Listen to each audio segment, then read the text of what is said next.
What was it like being an early career professional in a toxic job? That's what this video is going to get into. Welcome, my name is Marissa Price. I am the co-host of the upcoming Job Liberation Virtual Summit for Black Women, with over 15 Black women speakers providing expertise, right, knowledge, resources, community building as we plan our pivots from jobs that are no longer serving us. And so I want to talk about my experience in a very traumatic, toxic work environment that happened when I was in my early career, right? So this started when I had just finished my graduate school program. My graduate degree is in social work, specifically focusing in economic development. And so I excelled, right? I did all the things, I checked all the boxes. And the job did not start off toxic. So the job was one that I really enjoyed. I really enjoyed the team that I was on when I started, the people I was working with. And then it transitioned to something that I never could have expected with the murder of George Floyd and the uprisings that occurred in the US. I was asked to take on an additional role that was extremely traumatizing, draining. And also, I was not being adequately compensated for that role that I was asked to take on, right? And I think this happened to a lot of Black women during this time. And let me know in the comments if this resonates with you. But we were asked to take on additional responsibilities like it was our job, as if we were not grieving, right? As if we were not experiencing vicarious trauma, which is very real. When we see someone, right, who has similar life experiences, similar identities to us, experience a highly traumatic event, as we saw, right, during 2020, we feel that trauma too, right? We take that on. We think about our past experiences, family members' experiences. We are traumatized and triggered by that too. And so the fact that the expectation was that Black women would take on leading book clubs, leading discussions, right? Trying to teach people what has been evident for I don't know how long, years, decades, centuries, right? But people were just feeling like they just woke up out of a slumber and realized that, yes, racism, systemic racism does in fact exist in the US. And again, Black women, we were tasked with leading so many of these initiatives during the uprisings of 2020 and in the year after. And you see a lot of this being rolled back, right? So the fact that a lot of us poured so much of our heart, our soul, our energy, our life experiences into these roles, initiative, task groups, right?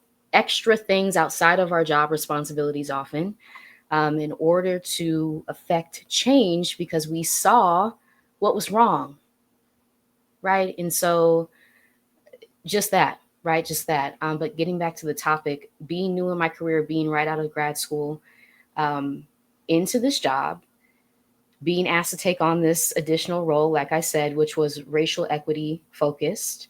And y'all, my background is perfect for this on paper, right? So I majored in undergrad finance and Black studies, right? Which is kind of an odd combination, but Black studies is really my passion.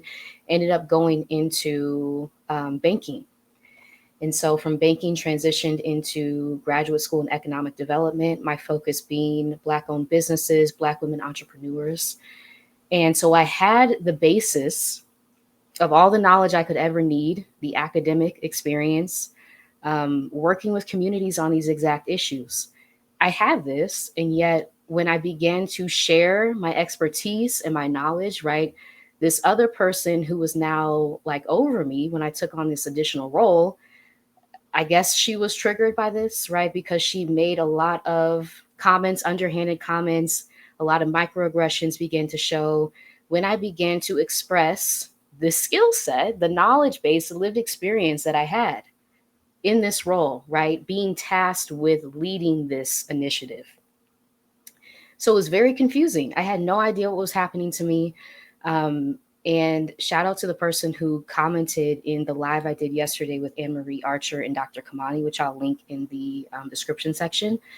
I had never really thought about before, like the difference in my experience being in a toxic job, being young, right? Being a young AVP, right? Being in this role in a high profile setting, my picture, my face being out there and behind the scenes, knowing what I was experiencing, I think it added on a lot of additional layers of trauma, right, that I'm still working through. What does that mean when you are not yet established in your career, but you're already experiencing, right, going from pet to threat, coined by 3 Black women professors, which I will link in the description if you'd like to learn more about that term, right? What does that mean?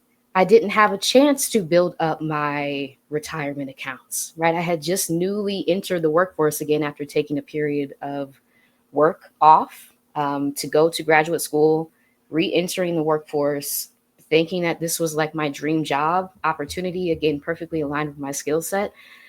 I didn't have the opportunity to really do that, to achieve the goals that I set out when I started this position, right, at this organization that I thought would be true to their word. Um, it was very disillusioning, right? And just trying to find, like, what am I going to do to pivot? Because I knew I had been so traumatized in that work environment that I was not ready to enter a new one yet. Like another like 9 to 5 traditional work setting, right? Having managers, annual performance reports, all of these things. I was not ready to do that because I had been so highly traumatized, undervalued in this role. I wasn't ready to do that yet. So I was like, what am I going to do? I had to find a way to generate income, right? Again, being young in this role, I didn't really have the savings that if I was like a mid-career professional, a senior level professional, I would have had that cushion maybe to fall back on.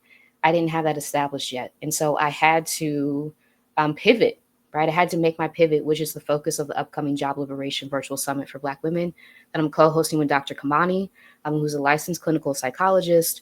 We are bringing together 15 Black women speakers to provide you all with resources, knowledge. How do you make your pivot plan? Because both of us did not have this information when we were in toxic jobs. Kind of had to cobble it together ourselves and just have faith that it would work out. But now that we've gone through that, right, providing Black women in toxic jobs or jobs that are not serving them globally with the blueprint and strategy to be able to, so you don't have to start from scratch, right? To be able to be in community and make that together. So yeah, I pivoted into freelancing, which is why freelancing is really like a topic that I'm passionate about, right? Starting Black Women Freelancers YouTube channel.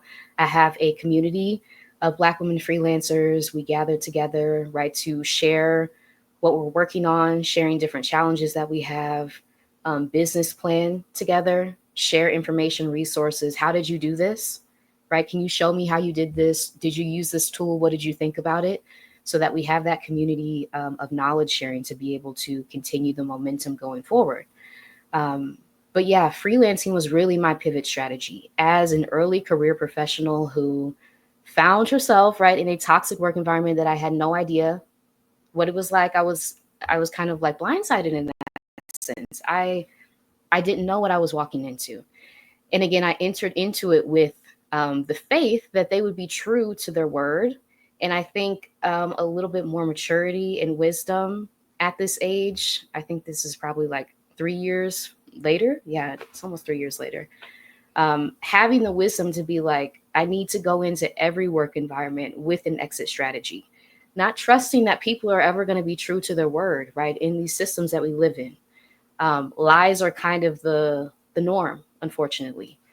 And so having to prepare yourself for that eventuality that it may go down that road, and you can have a strategy before you even step foot into this workplace. Even if you hope that none of this will happen, even if you hope it won't become toxic, you won't experience going from pet to threat, you won't be underpaid, you won't be undervalued, you won't have microaggressions thrown at you. As Black women, I think it's really important to be prepared, to have a plan of action before that even happens, right? To prepare yourself for the fact that this may occur, unfortunately, because we've seen it over and over again, right? It's a pattern of behavior that exists in the workplace. So yeah, I just wanted to share my story about being an early career professional. Again, thank you to the viewer who commented that, sharing more about my experience as a millennial. in a toxic work environment because I never really thought about that before, right? How my experience may be very different from someone who has had the opportunity to build a savings, right? A retirement account, a bigger network, versus me being very early in my career, right out of graduate school, and trying to understand what was happening to me and trying to make a pivot plan for my entire career because I thought that this was what I was going to do for the next 2 decades, right? And so, what does that mean when now you realize, oh, I'm in this highly toxic work environment, and how do I own my skills, right? Which is what I'm going to be talking about at the Job Liberation Virtual Summit coming up May 16th through 18th. Specifically for Black women. So please register. Early registration lasts through April 15th.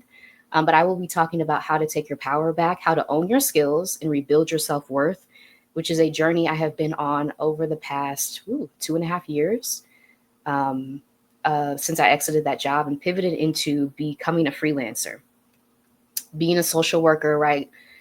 Being a coach, helping Black women heal from highly traumatic, toxic work environments, helping Black women build freelance businesses to get free, to see those dreams that a lot of us have come to fruition, which the online business space has really provided us with the platforms to be able to do that.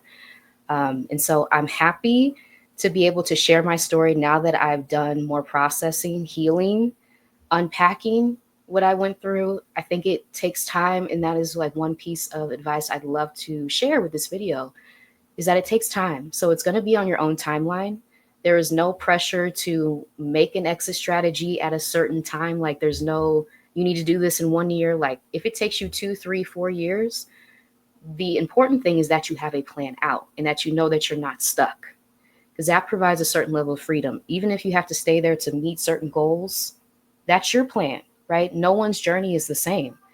And so I do want to share that. And also, if you are worried about someone noticing that you're attending, we do have privacy considerations in place. So there will be no attendees on camera, and you'll also have the option to change your name on the Summit platform if that is of concern for you, because we know that is very real.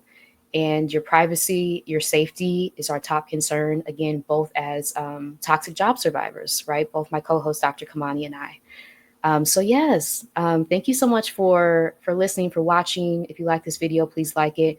Please comment below if anything resonated with you. Again, I know a lot of us as Black women in jobs, right, with the uprisings that happened in 2020, a lot of us took on additional responsibilities outside of our jobs, our job description, to be able to, like, with the hope to affect change, right? So the intentions were from such a good place. But we see so much of that being rolled back because the people we were giving that information to, our life experiences to, they weren't taking that seriously, nor did they care, truly. And I think we're seeing that on full display. But know that you were operating with the best of intentions, right? You were operating from a good place. And to be able to sit with that and celebrate yourself for that, I think that's important. But yeah, I'm going to wind down this video. Thank you so much for watching. And until next time, y'all.